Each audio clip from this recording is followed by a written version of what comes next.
Hi, welcome everybody to our very first episode of Inspired, where we are going to meet everyday women like beautiful Tanya here and hear all about them and their journey in health and fitness. So Tanya, thank you so much for being here today. My pleasure. Welcome. Perhaps Tanya, you could start by just telling us a little bit about yourself. I'm 51. I have two beautiful children. I now come to the gym quite a bit. I am a sewer, and I'm a gardener, and I'm a nurse. Wow, that's a diverse range of skills there. Yeah, amazing. And before you came to Fernwood, Tanya, what did your life look like? Pretty ordinary. Didn't have many good close friendships with friends. I had really bad mental health issues. I was looking for something to help me get myself back together. My diet, just a good health lifestyle. Yeah, just a bit of an overhaul. Yeah, in every way. Life. Yeah. Okay. And how long have you actually been with Fernwood Tuggeranong for? I've been with Fernwood for about 7 years. Wow. Yeah. 7 years. Yes, That's 7 amazing. years. Yes. Yeah. 7 years. Oh, that's wonderful. Yeah. And so you mentioned you needed a life overhaul. What was the final straw for you? What was the moment that made you pick up the phone and go, right, today's the day? So long ago, but I've had the new life overhaul in the last 12 months, and it was, oh my God, how much do I weigh? And so my whole lifestyle has really changed in the last 12 months. Wow. Yeah. So you sort of did 6 years of just dabbling a little bit with the gym, and then you really made a commitment and have gone for it. Well, congratulations. And can you tell me a little bit more about what's changed for you in that 12 months that's given you the results you're so happy with? I think it's, as I was saying before, my mental health. All of a sudden, I was ready. I don't think, unless I was ready before that, I don't think I would have been able to strive for those goals I made this year. Yeah. And the team here, the support here has just been amazing. And I think because over those previous 7 years, I've developed so many wonderful friendships here. Yeah. My best friends go here. I have monthly lunch with people who go to Fernwood. So my life is Fernwood. Wow, that's amazing. So for 6 years, I guess it was about the community and building friendships, which, let's face it, is so important for mental health as well. And it's such an important piece of the puzzle for women to have that community around them. And for a while there, Fernwood was my safe space. So I was coming to Fernwood and I wouldn't even work out. I'd just sit at the desk and sit at the table and have tea and coffee and chat to the girls. So it was just, I think it was developing confidence and being able to know yourself. And I think at the beginning of the year, the thing was all of a sudden it was me. Before I was very conscientious of everybody else, and now all of a sudden I realise I've got to look after me. I don't have to worry about what anybody else thinks about me anymore. Yeah. And I think also with people like you, help me with my confidence. Like, for example, the other day, I would have done a lot lighter weight with something. And I worked out with a particular person, and I know that person pushes me because I don't have the ability to know what I can do. And that's what the girls here do. They give me that ability and give me the confidence to be able to do. At the beginning of the year, I couldn't do a burpee. Well, we ease people into that, just FYI. It's not something we And I still can't do a burpee all the way to the floor, but I can do it on a step. It doesn't matter. That's exactly right. Yeah, amazing. So if you had to sum up how you felt at the beginning of the year to how you feel now, what does that look like, that difference? I was tired all the time. I had no energy. I really didn't know what to do with my life at the beginning of the year. And I really set a lot of goals, and I food prep now as well.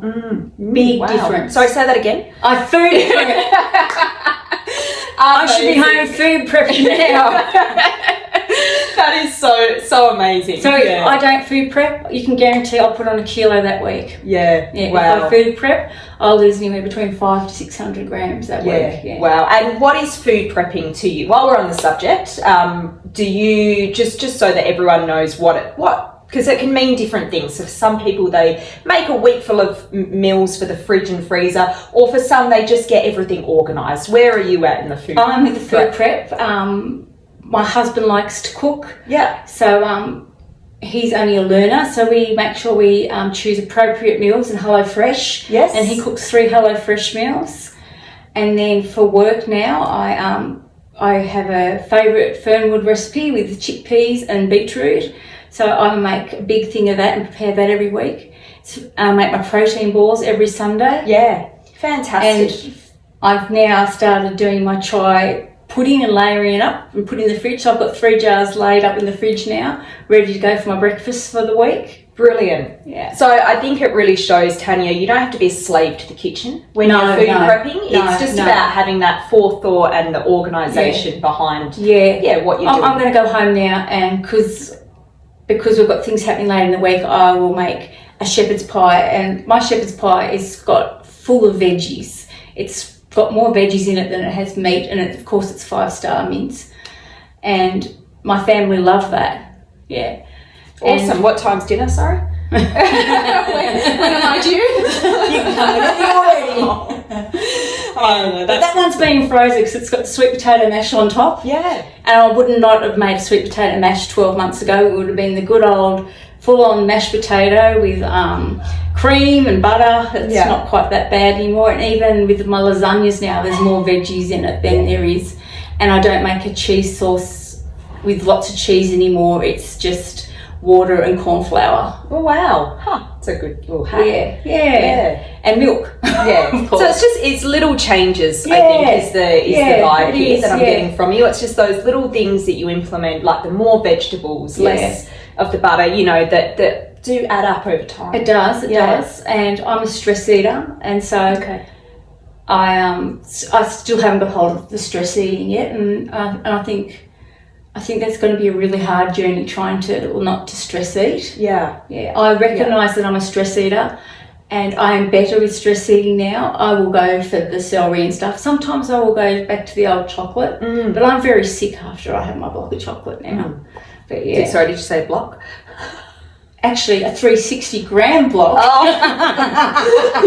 But you know what? I feel like there is a whole lot of people that can relate to you right now about stress eating. It's a huge thing, stress eating, and how our emotions are connected with how we feel. And when we want to feel good, we want dopamine and endorphins, so we eat foods that bring us pleasure. So you're certainly not alone, and thank you for sharing that, because I feel like there's a lot of people that can relate to that. And it's not something that can be solved overnight. Recognising it and sharing it is one of the the first steps. So, and the wonderful food coach / dietitian Rach pointed out to me the other day, because the last few weeks I've been doing a bit of stress eating, and she pointed out to me the other day, "Did you eat that full block of chocolate?" And I went, "No." And she said, "That's a positive thing." I'm like, absolutely. No, it's not. I ate half a block of chocolate, but then I realised that. Yes, I can stress eat, but I'm not doing like what I used to do. No, and it's not reasonable to think you can go from 0 to 100 in that time. It's all about those little steps of improvement. Tanya, that's wonderful. Anything else that you wish to share about your journey in any aspect today? I think it's a community. If we're talking about Fernwood, it's community. There's always happy smiles. Everybody's always saying hello. And I have been to previous gyms previously, and there wasn't a community. No one talked to each other. People were only looking after themselves. I know I said at the beginning I look after myself, but I still have a nice chat to people. And it's a social. We have a ball every year. We go away on weekends and have an absolute ball here, and you just can't get that anywhere else. No, you're right. We love people, and it's about being so much more than a gym. It's really a place for women to come and feel safe and appreciated and have that community. Tanya, you've been amazing. Thank you so much for sharing today. We'll look forward to seeing you around the gym. And this was a big step for me too, because guess what? I ain't only on social media because of Fernwood. Well, We So have. I don't do social media. I only do Fernwood social media. Wow, there you go. Well, you're doing social media now. Oh, thank you, Tanya. We'll talk to you soon.